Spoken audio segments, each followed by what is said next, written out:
Del Gobierno de la Provincia de Buenos Aires. ¿Cómo le va, doctor? María lo saluda desde Multimedios La Capital en LU6, Atlántica de Mar del Plata. ¿Qué tal? ¿Cómo le va? Buenos días. Le agradezco muchísimo que nos atienda, ministro. No, La por verdad favor. que en Mar del Plata siempre escuchamos atentamente la palabra de los funcionarios en la radio porque son los que nos acercan más a la realidad, ¿no? Generalmente cuando hablamos de estos temas tan desconocidos para nosotros y creo que también para ustedes que son profesionales, científicos, funcionarios. Cuénteme, ministro, ¿entiende usted que estamos ingresando en lo que será el máximo o el pico de la pandemia?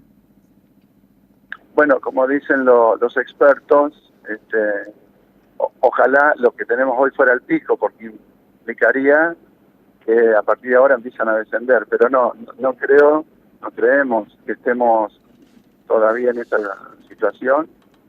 Estamos con un crecimiento de los casos importante, fundamentalmente en la zona del AMBA, que es donde sabíamos que se iba a instalar el problema más serio, ¿no? Por la enorme conglomeración de personas que viven en un área relativamente. Ministro, Entonces, sí. estamos en un proceso de ir conteniendo todo el tiempo los casos que se van detectando para que no se transformen en brotes, como ya vimos en un par de barrios, pero no, todavía falta para poder contar, como dijo el presidente, Lamentablemente lo estoy escuchando con mucha dificultad, ministro Golan. A ver si puede usted ubicarse en otro lugar o más cercano a una ventana para poder escucharlo. No quiero perder. Ministro Daniel Golan. ¿Lo hemos recuperado, ministro? Sí, se cortó de golpe. Sí, bueno, gracias. Le preguntaba qué sectores son más vulnerables en nuestro país, en la provincia, los más pobres, los más grandes. Obviamente siempre los más vulnerables, este es un concepto de salud que aprendimos, yo creo que fuertemente desde Carrillo en adelante.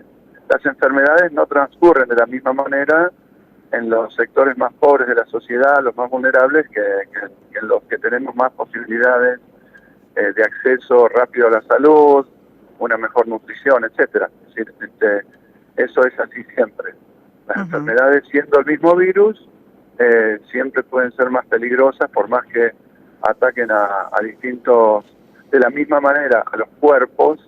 Estos cuerpos no responden de la misma manera si están mal alimentados, si no tienen condiciones de vivienda digna y tienen que vivir muy hacinados, etcétera. Eso es así. Ahora, por ahora, nosotros tenemos una cantidad de casos de coronavirus creciendo en los barrios populares, en los barrios más vulnerables, pero todavía representan un 18% del total de la población. Es decir, el virus está también afectando, por ahora, a sectores de clase media alta, incluso que tienen un estándar de vida bueno y que tienen obra social o medicina prepaga. Sí, y de que tienen 50 años también, ¿no? Porque hemos visto el fallecimiento de mucha gente joven también en el país, ¿no?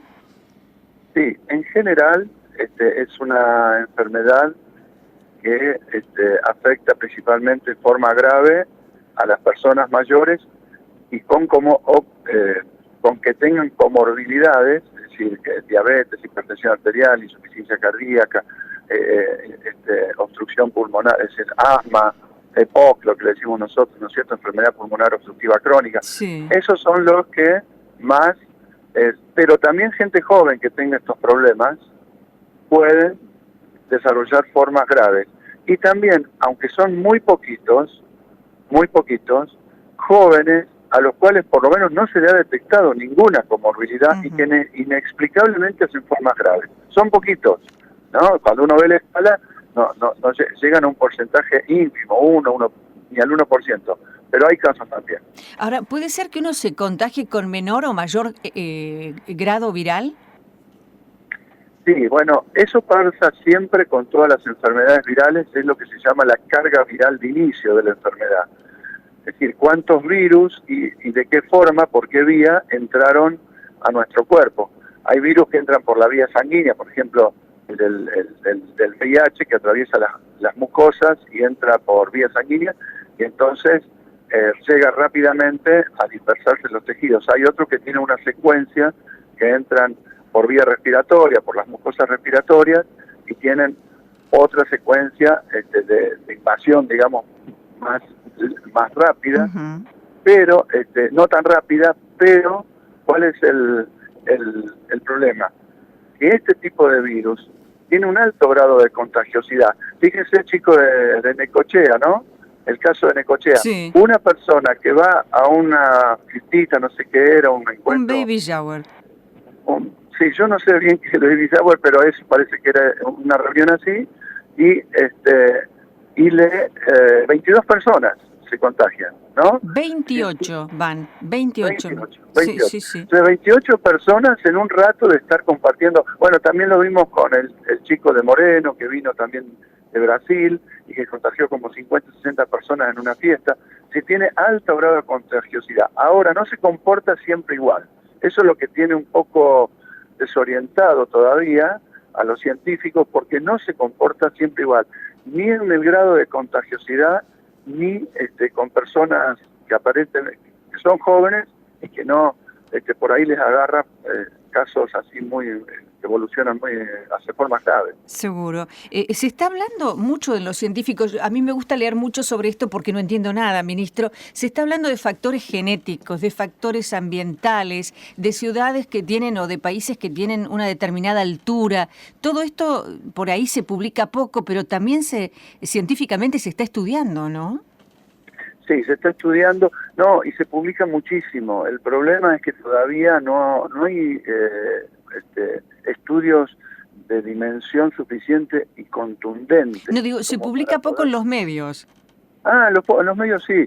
No, en la parte científica pasa enormemente, hay una enorme cantidad de publicaciones todos los días, pero son todas sobre pocas cantidades de casos, 40 casos, 20 casos. Eso realmente no tiene todavía un rigor científico que pueda tomarse como una verdad científica. ¿Por qué? Porque, vuelvo a decir, es un virus que se comporta extraño, que no tiene parámetros similares y seguramente muchas de las variables que usted mencionó pueden tener algo que ver, pero todavía no está nada definitivamente probado. Se decía, por ejemplo, que era un virus típico de los inviernos. Bueno, en Brasil, en Manaus, que es una zona de altas temperaturas, no, pero me refiero que altísimas temperaturas, donde prácticamente el invierno es inexistente y sin embargo hay una enorme cantidad de casos. O sea que el virus no es socio del invierno. No está probado que sea socio del invierno porque si no en los países cálidos no hubiese podido tener semejante grado de dispersión. Ajá. Entonces estamos en una gran duda, los científicos están todavía viendo qué pasa con un montón, y yo calculo que va a pasar un tiempo hasta que, como decimos, se dice en la calle popularmente, se le pueda sacar la ficha, ¿no? Más o menos al comportamiento de este virus. Ministro Golan, Mar del Plata ha flexibilizado la cuarentena, sabe usted que en virtud del control de la situación, ¿esto le merece alguna opinión, el comportamiento de la gente, las decisiones de nuestros funcionarios locales? No, la opinión central es lo que dijo el presidente del gobernador ayer.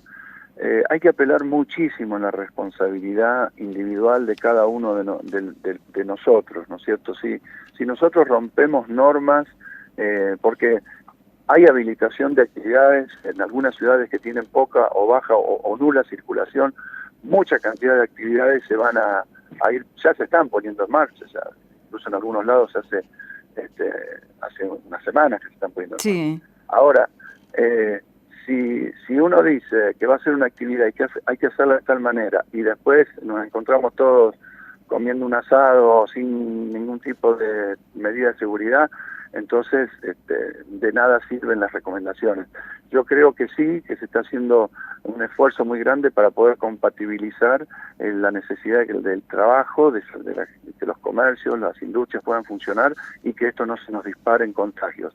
Pero hay que ser muy, muy, muy responsables porque si no, yo les digo, antes hemos tenido ya varios casos en donde no había casos y de golpe aparecen 20, 30 y bueno, a veces se los puede sofocar, por suerte se actúa rápidamente y otras veces eso... Yo doy un ejemplo, si en lugar de un chico en Necochea hubiesen sido 10 personas que llegaron a Necochea, en lugar de la cantidad de casos de 28, serían en un día 280, y después eso se vuelve en cientos y cientos de contactos que potencialmente se pueden enfermar. Entonces hay que tener muchísimo cuidado. Vemos que en Europa están retomando la vida normal. ¿El virus se termina? ¿El virus se agota? ¿Cómo es el final de una pandemia? Y el final de una pandemia puede darse de dos maneras, porque el virus ya inmunice una cantidad suficiente de la sociedad y que esa inmunidad dure mucho tiempo, caso del sarampión, por ejemplo, y entonces termina la pandemia. No es que no hay casos hay, pero no es pandémico. ¿Por qué? Porque la mayoría de la sociedad ya tiene sus defensas, y los que la tuvieron, los mayores de 60, y los otros están vacunados. Entonces, o aparece una vacuna, o el virus inmuniza, o esto lo dicen algunos científicos, las sociedades asumen que va a haber una mortalidad determinada producida por ese virus, y ya se toma como parte, entre comillas, de una normalidad. Uh-huh. Bueno, por año mueren tanta gente de esto, de aquello, y también de coronavirus. Y ya no es una epidemia y algo novedoso, es algo que ya se instala, ¿no? De gripe en el mundo también, muchas otras causas, mueren todos los años gente, y hay vacuna, fíjese, y hay vacuna, y sin embargo muere gente, pero es como que ya está naturalizado, ya aceptó, ¿no? Lo que nosotros tenemos que tratar de evitar a toda costa es que este virus nos gane y que este virus nos produzca una gran mortandad este año. Luego, por ahí aparece la vacuna, aparece algún medicamento, y salvaremos entonces vidas. Daniel Golan es el ministro de Salud de la provincia. Le voy a hacer la última pregunta por dos motivos. Primero, porque usted está trabajando y no lo quiero molestar. Y segundo, porque ya viene el informativo también. Ministro Golan, sé perfectamente que es el día a día, pero me gustaría que usted, como médico, como ministro de Salud de la provincia, me cuente cómo imagina hoy el verano en Mar del Plata, el próximo verano. Pues yo creo que uno puede imaginar, pero yo imaginar porque en esto, cuando uno trata de tener algún rigor científico, agarrar la bola de cristal es un poco peligroso. Pero uno puede imaginar, viendo lo que pasa en el mundo, que en el verano en Mar del Plata, potencialmente, si se da una serie de situaciones, podría haber lo que nosotros denominamos ahora una nueva normalidad, ¿no? Uh-huh. Va a haber que tener cuidados especiales igualmente, en este verano, muchos cuidados y muchas cautelas, aunque se habiliten determinados tipos de actividades turísticas. Por ahora, eso es impensable, ¿no? Veremos cuando vaya corriendo el tiempo y los meses, cómo evoluciona esto. Bien, ministro, le mando un abrazo grande, gracias por atendernos, y bueno, nos vamos a mantener en contacto, Muchas gracias. Bueno, muchas gracias, hasta luego.